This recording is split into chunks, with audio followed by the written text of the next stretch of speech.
सलोनी ने आज कई दिनों के बाद फेसबुक खोला था। एग्ज़ाम के कारण उसने अपने स्मार्टफोन से दूरी बना ली थी।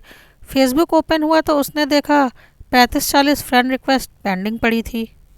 उसने एक सरसरी निगाह से सबको देखना शुरू कर दिया। तभी उसकी नज़र एक लड़के के रिक्वेस्ट पर ठहर गई। उसका नाम राज था। भला का स्मार्ट और हैंडसम दिख रहा था अपनी डीपी में। सलोनी ने जिज्ञासावश उसके बारे में पता करने के लिए उसकी प्रोफाइल खोल कर देखी तो वहाँ पर उसने एक से एक बढ़कर रोमांटिक शेरो शायरी और कविताएं पोस्ट की हुई थी। उन्हें पढ़कर वो इम्प्रेस हुए बिना नहीं रह पाई और फिर उसने राज की रिक्वेस्ट एक्सेप्ट कर ली। अभी उसे राज की रिक्वेस्ट एक्सेप्ट किए हुए कुछ ही देर हुई होगी कि उसके मैसेंजर का नोटिफिकेशन के साथ बज उठा। उसने चेक करा तो वो राज का मैसेज था। उसने उसे खोल कर देखा तो उसमें राज ने लिखा था, थैंक यू वेरी मच। वो समझ गई कि वो क्यों थैंक्स कर रहा है। फिर भी उससे मज़े लेने के लिए उसने रिप्लाई किया, थैंक्स किस लिए। उधर से तुरंत जवाब आया, मेरी रिक्वेस्ट एक्सेप्ट करने के लिए। सलोनी ने कोई जवाब नहीं दिया, बस एक स्माइली वाला स्टिकर पोस्ट कर दिया और फिर मैसेंजर बंद कर दिया। वो नहीं चाहती थी कि एक ही दिन में किसी अनजान से ज़्यादा खुल जाए और फिर वो घर के कामों में व्यस्त हो गई। अगले दिन उसने अपना फेसबुक खोला तो उसे राज के मैसेजेस नज़र आए। राज ने उसे कई रोमांटिक कविताएं भेज रखी थी। उन्हें पढ़कर उसे बड़ा अच्छा लगा। उसने जवाब में फिर से एक स्माइली वाला स्टिकर सेंड कर दिया। थोड़ी देर में ही राज का रिप्लाई आ गया। वह उससे उसके हॉबीज़ के बारे में पूछ रहा था। उसने राज को अपना संक्षिप्त परिचय दे दिया।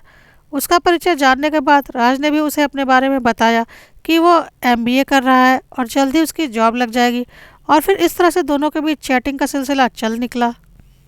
सलोनी की राज से दोस्ती हुए अब तक 1.5 महीना हो चुका था। सलोनी को अब उसके मैसेजेस का इंतज़ार रहने लगा था।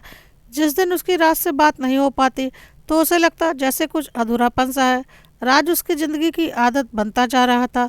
आज रात फिर सलोनी राज से चैटिंग कर रही थी।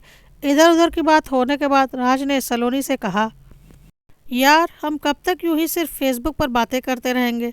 मैं तुमसे मिलना चाहता हूँ। प्लीज़ कल मिलने का प्रोग्राम बनाओ ना। सलोनी खुद भी उससे मिलना चाहती थी और एक तरह से उसने उसके ही दिल की बात कह दी थी। लेकिन पता नहीं क्यों वो उससे मिलने से डर रही थी। शायद अनजान होने का डर था। सलोनी ने यही बात राज से कह दी, अरे यार इसलिए तो कह रहा हूँ कि हमें मिलना चाहिए। जब हम मिलेंगे तभी तो एक दूसरे को जानेंगे। राज ने उसे समझाते हुए मिलने की जिद की। अच्छा ठीक है, बोलो कहाँ मिलना है, लेकिन मैं ज़्यादा देर नहीं रुकूंगी वहाँ। सलोनी ने बड़ी मुश्किल से उसे हाँ की। ठीक है, तुम जितनी देर रुकना चाहो रुक जाना, राज ने अपनी खुशी छिपाते हुए उससे कहा। और फिर वो सलोनी को उस जगह के बारे में बताने लगा जहाँ उसे आना था। अगले दिन शाम को 6 बजे शहर के एक कोने में एक सुनसान जगह पर एक पार्क, जहाँ सिर्फ प्रेमी जोड़े ही जाना पसंद करते थे।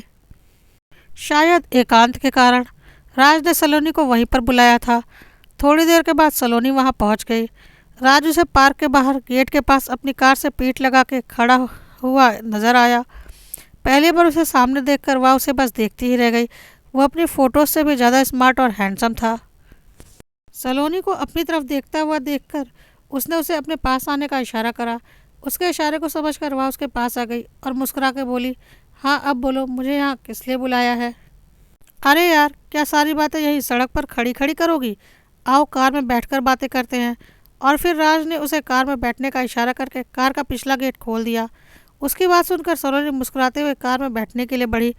जैसे ही उसने कार में बैठने के लिए अपना पैर अंदर रखा उसे वहाँ पर पहले से ही एक आदमी बैठा हुआ नजर आया। शक्ल से वो आदमी कहीं से भी शरीफ नजर नहीं आ रहा था।